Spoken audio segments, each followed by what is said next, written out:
Olá, queridos amigos, estamos de volta com as nossas videoaulas de produção científica. Agora eu queria apresentar o tema da lógica da pesquisa. Então, a palavra lógica indica que cada pesquisa tem uma lógica, e essa lógica implica uma sequência de etapas, momentos, ligadas uma com a outra para chegar ou até chegar a um fim, que seria a conclusão do meu trabalho.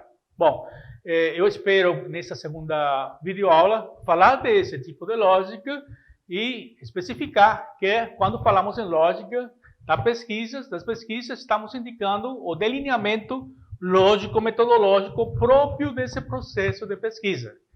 Esse delineamento inclui a escolha do tema, isto é, a derivação do tema do assunto, a definição do problema científico, a concepção das hipóteses de trabalho, a identificação dentro dessas hipóteses das variáveis e dos conceitos operacionais e a especificação dos métodos que nós vamos usar. Bem, porque nem toda pesquisa usa o mesmo método.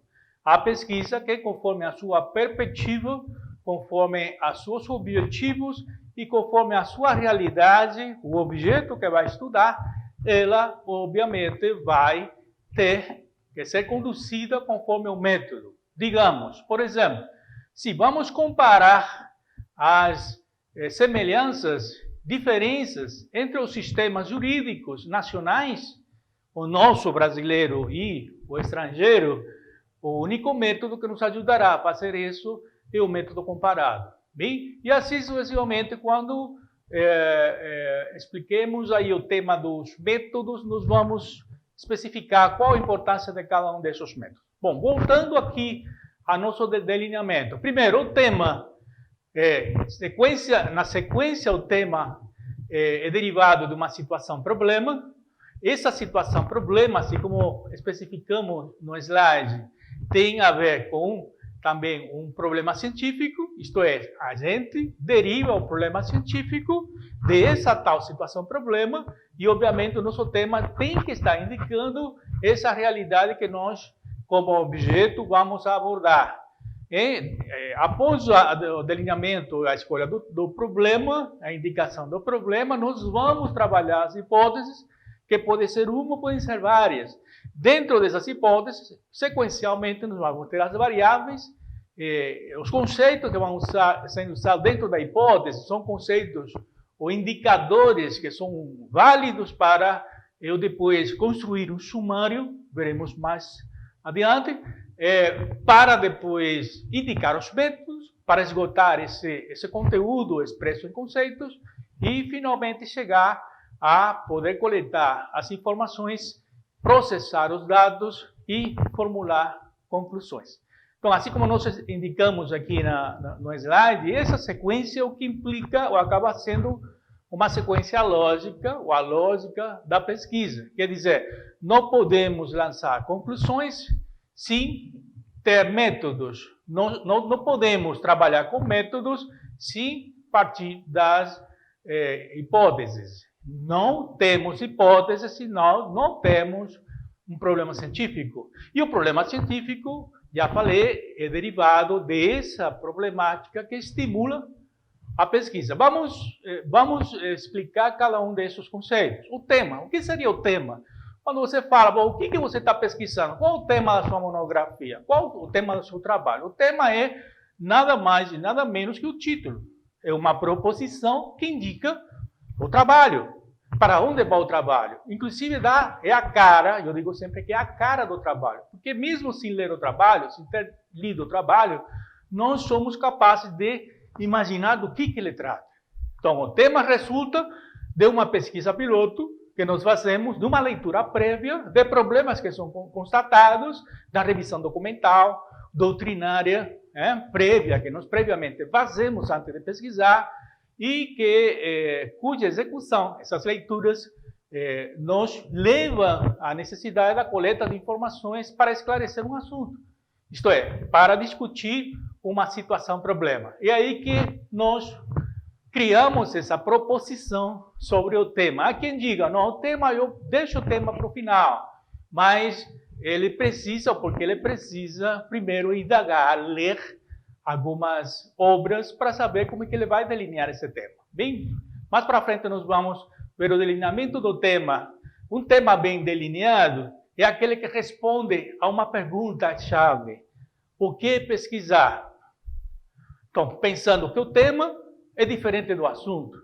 Um assunto é um conceito mais abrangente do que um tema. Bem? O tema é o assunto devidamente delineado ou delimitado que se deseja estudar ou desenvolver. Logo, a escolha do tema pode ter como motivo, e deve mesmo ter como motivo, um precedente ou antecedente, a observância de uma lacuna histórica, a deficiência constatada na ordem jurídica, um conflito doutrinário ou normativo, uma necessidade social, política, jurídica, entre outras. Algumas dicas ou observações que devem ser observadas, tomadas, consideradas para no momento em que delineamos o tema. Bom, devem ser evitados temas muito amplos, devem ser evitadas discussões intermináveis, repetições de lugares comuns ou conceitos, obras, teses que já foram ditas, já foram escritas. Sugerimos um tema que esteja ligado a um assunto de interesse geral, para evitar, não, estou pesquisando porque é um problema que eu tenho na casa, na família, um problema de um colega, não. O tema tem que ser também futurista e generalista, tem que ter uma perspectiva de pesquisa a ser desenvolvida com um olhar nacional ou internacional. Se o resultado não pode ser um resultado pessoal ou familiar, ou de grupo, tem que ser uma pesquisa que atinja um problema maior, um problema que atinge a todos nós, a generalidade. Também deve ser tratado de observar as diferenças entre o tema e o assunto que nós vamos depois simplificar. Indicadores para a escolha do tema. O tema justifica uma investigação científica? Sempre façam essa pergunta. O meu tema justifica, merece, estimula uma pesquisa científica? Já existem pesquisas prévias, TCC, dissertações, teses já que falam sobre o assunto, ou pelo menos falando sobre o mesmo assunto, tem uma perspectiva idêntica ou semelhante? O tema é viável, ele pode ser devidamente abordado? Contamos com tempo suficiente, bibliografia suficiente para desenvolver essa pesquisa? O tema exige uma pesquisa de campo, que eu possa perfeitamente desenvolver? O tema exige uma orientação especializada? Se contamos com professores especializados na área, especialistas que me permitam, me ajudem na orientação do tema? Essas são questões que devem ser consideradas, levadas em conta antes da escolha de um tema, para não ter problema lá na frente. Bem? Então, acerca da correlação entre o assunto e o tema, eu apresento para vocês no slide, vejam aí um exemplo de uma área, dentro da área do direito, que se chama de área ao ramo, direito penal, um assunto dentro desse ramo, ou área, crime, e um tema delineado, delimitado seria esse aqui, crimes no Código de Trânsito Brasileiro. Bem? Então, acaba sendo que o tema seria esse assunto que derivamos, delimitamos dessa área e aquela proposição que resulta também do delineamento do assunto em questão. Então, vejam outro exemplo. Direito civil. Assunto, contratação civil. Tema, a regulamentação jurídica do contrato de compra e venda na legislação civil vigente. E assim sucessivamente, a área, direito ao trabalho. Assunto, mais específico do que a área, processo no direito ao trabalho. O tema, recurso ou recurso ordinário na legislação trabalhista. Bem? Então, conclui-se assim que o tema é um assunto devidamente ou adequadamente delineado, delimitado. Após o tema, nós temos o conceito de problema. O problema científico Às vezes nas bancas, algum professor fala qual é a pergunta que você tenta responder. Bom, isso se refere ao problema. Então, o problema, qual seria o problema que você está tentando resolver, que seria o problema científico que tem como base uma dificuldade que você constatou, bem, como estudante, como cientista, uma dificuldade que é teórica, pode ser prática, pragmática, como é o caso da morosidade processual, plenamente constatada e que motiva uma execução de uma pesquisa. A execução de uma pesquisa. Bem, o problema é oriundo do quê? Da problemática que nós constatamos anteriormente. Uma situação, problema, com a qual nos deparamos e que, obviamente, merece uma pesquisa. Desejamos resolver. Bem, vamos ver alguns exemplos. Quais são os fatores que incidem no aumento da criminalidade? Esse seria o problema científico. Vejam que está na forma de pergunta. Agora, antes desse problema, existe uma problemática, o incessante aumento da criminalidade. Qual? Na rua, juvenil, na escola. Então, quais seriam os fatores, quais seriam os indicadores que estimulam esse aumento? É a pergunta que eu preciso e pretendo resolver, seria o meu problema científico. Quais são as causas da morosidade processual? Bom, já sabemos a lentidão do processo. Mas quais seriam essas causas? A lentidão do processo e tudo o que isso acarreta na prática, no dia a dia, é a problemática. O problema científico seria essa grande pergunta que nós fazemos. Não? Ao formular um problema científico, o problema merece ser formulado de uma forma interrogativa, já vimos. Isto é, uma forma de pergunta. Exemplo, o direito do consumidor brasileiro tem possibilitado o exercício e a concretização dos direitos fundamentais da cidadania plena? Então, uma grande pergunta. Nós temos aí o direito do consumidor, nós temos uma legislação, CDC, específica, técnica, importante, porém, esse direito do consumidor, incluindo doutrina, incluindo o sistema, o microsistema que é, incluindo a legislação, tem possibilitado esse exercício, essa concretização dos direitos fundamentais para uma cidadania plena? É uma grande pergunta. Bem, existem indicadores que nos permitem avaliar ou medir o grau de ineficiência de um agente público? Bom, nós temos aí a problemática, que é anterior a essa pergunta, essa ineficiência, essa lentidão, enfim, falta de moralidade, enfim, acarreta essa ineficiência. Então, existem indicadores que nos permitem avaliar ou medir esse grau de ineficiência? É uma pergunta que eu posso tentar responder no decorrer do processo de pesquisa. Bem, após essa pergunta ou esse problema, nós estamos prontos para formular as hipóteses de trabalho, ou hipótese da pesquisa. O que seria a hipótese? A hipótese seria nada mais do que soluções prováveis, possíveis soluções, respostas provisórias a essa grande pergunta que eu fiz, ou algumas delas. Então, eu poderia afirmar que durante o desenvolvimento lógico e metodológico da pesquisa devem ser enunciadas essas hipóteses, porque elas nos abrem a janela para a pesquisa, fundamentalmente para a designação, a indicação dos métodos.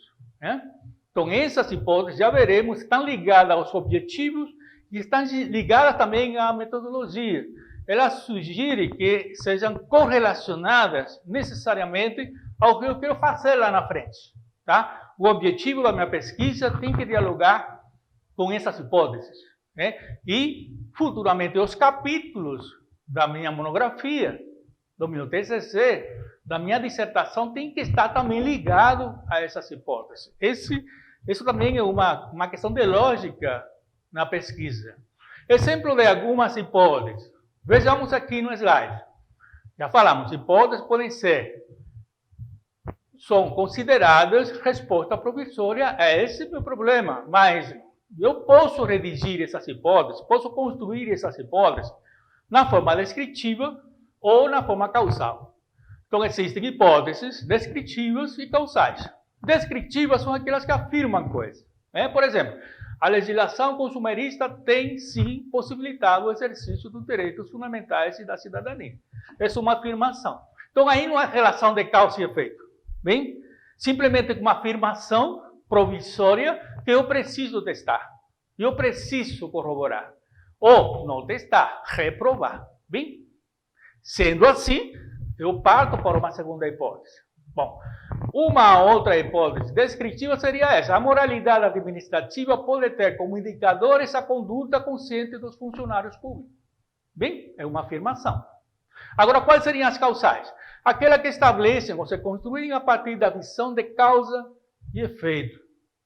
Por exemplo, o aumento da violência juvenil tem como possível causa as deficiências do ensino nacional brasileiro. Bem, quer dizer, a deficiência do ensino nacional brasileiro é causa de uma consequência desse aumento, que seria esse aumento da violência juvenil. Mais uma, a criminalidade é consequência da exclusão social. Quer dizer, sem exclusão social, ou limitando a exclusão social, a criminalidade vai ter necessariamente que diminuir se eu conseguir provar essa hipótese futuramente na pesquisa. Se eu conseguir estabelecer metodologicamente os indicadores ou os dados que me permitam afirmar isso. Não? A criminalidade é consequência da exclusão social. Bom, muito importante. Sem exclusão social não haveria criminalidade. Ou seria uma das causas. Lá futuramente eu poderia concluir que efetivamente essa pode vir a ser uma das causas ou motivos que acelera ou alimenta essa tal de criminalidade.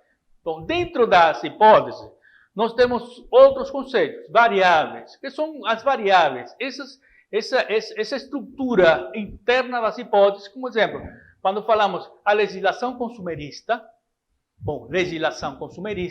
direitos fundamentais, cidadania, são variáveis e são conceitos que eu vou usar na pesquisa que eu preciso esclarecer e até mesmo me aprofundar nos capítulos. Bem? Então, eu tenho que discutir o que eu considero como legislação, qual seria a legislação vigente, o que seria o CDC como parte dessa legislação consumerista, qual a característica dele, qual a principiologia dele, o que seriam direitos fundamentais, como os direitos do consumidor estão concebidos dentro dos direitos humanos fundamentais, e o que isso tem a ver com a cidadania, isso já faz parte do conteúdo que eu vou discutir lá no meu trabalho. Então, já podem ir pensando que o sumário provisório da minha monografia, não estou falando do projeto, já veremos depois que são coisas diferentes. O sumário do projeto é o sumário do projeto e o sumário da monografia, que é provisório, nessa fase de pesquisa, também é diferente do sumário do projeto. Então, projeto e monografia são coisas diferentes, por isso separamos em dois grandes temas que serão abordados em duas videoaulas. Bem? A segunda hipótese, a moralidade administrativa. Bom, esse é um conceito, moralidade. O que é moralidade? E o que é essa moralidade administrativa que nos informa acerca da ética pública? Eu posso trabalhar esses conceitos que são operacionais, básicos, importantes no meu trabalho. O que é conduta consciente? O que é um funcionário público? Com vista na análise da nossa legislação pátria, bem? Na terceira hipótese, o aumento da violência juvenil. Como a violência juvenil se manifesta? Quais são as caras dessa violência? E as causas que nós atribuímos para ela. O que seria a deficiência no ensino nacional? O que seria o ensino nacional? O sistema de ensino nacional? Como ele se reproduz? Quais são as políticas públicas? Onde que estão as deficiências? Caracterizá-la no trabalho. E a última, a criminalidade. O que é criminalidade? O que é exclusão social? Então, veja só. Dentro das hipóteses, nós destacamos aqui em vermelho, graficamente, para que vocês enxerguem dentro dessas hipóteses, conceitos e variáveis que devem ser adequadamente trabalhados no decorrer do nosso trabalho. Então, o que vai estar lá como objetivo, já veremos, é discutir, explicar, significar, caracterizar todos esses conceitos em diferentes capítulos. Bem? Então, um outro conceito importante é o método. Método, palavra que procede a metodologia. Metodologia é o conjunto de métodos e técnicas. O que seria um método? O caminho, o modo de proceder na pesquisa. Como eu devo agir? O método nos permite fazer avaliações, derivar informações. Ele responde à pergunta como eu posso derivar isso, como eu posso deduzir isso, como eu posso explicar isso no meu trabalho.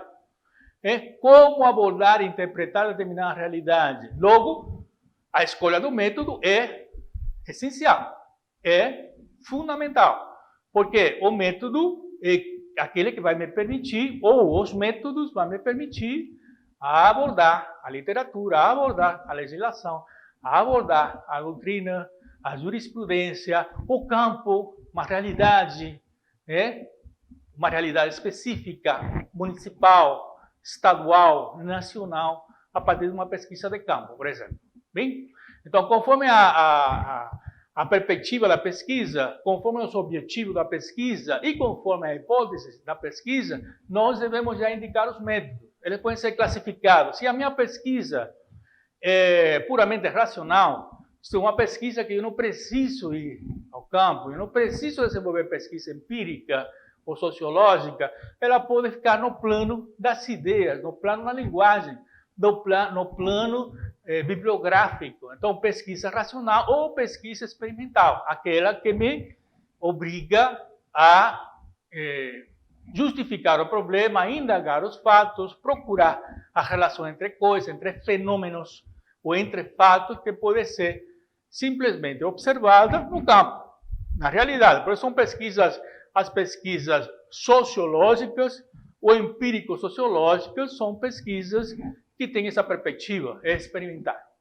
Já a pesquisa que são dedutivas, são pesquisas axiológicas, também literárias, bibliográficas, históricas, são pesquisas que também ficam, a não ser a indagação de um fato histórico, a procura, a entrevista, a procura de informação com outros sujeitos, outros agentes, a partir de uma amostragem, essas outras são de campo. Mas aquelas que não precisam desse exercício externo e se desenvolve simplesmente com a dedução, com a literatura, com a interpretação de texto, com a identificação da axiologia, com a hermenêutica, são pesquisas que ficam num plano mais bem racional do que experimental. Então, essa divisão é a priori. Partimos para uma divisão dos métodos, que seria a seguinte. Vejamos aqui no slide. Um grupo de métodos que são gerais. Gerais por quê? Porque estão presentes em todas as ciências. Observação, análise, síntese, analogia, indução, dedução, são métodos que estão presentes em todas as ciências. Também no direito. Observar, indagar, constatar, analisar, fazer síntese, analogia, induzir, deduzir. E outro grupo de métodos são chamados particulares, como é o método histórico, jurídico, exegético, analítico, jurídico também, dialético, lógico, axiológico, comparado, bibliográfico, assim como técnicas que também são específicas, a documental, o questionário, o uso da amostragem na pesquisa, o método estatístico, que me permite a análise da tabulação, organização dos dados, dos resultados, na forma de tabela, na forma de gráfico, enfim. São os métodos basilares que nós usamos com frequência nas nossas pesquisas. Nas próximas videoaulas, nós vamos especificar como usar esses métodos. Fundamentalmente, o método da pesquisa, ou seja, a pesquisa de campo, o método empírico-sociológico, que é um método importante. Então, eu convido vocês a que assistam às nossas próximas videoaulas e boa leitura. Muito obrigado.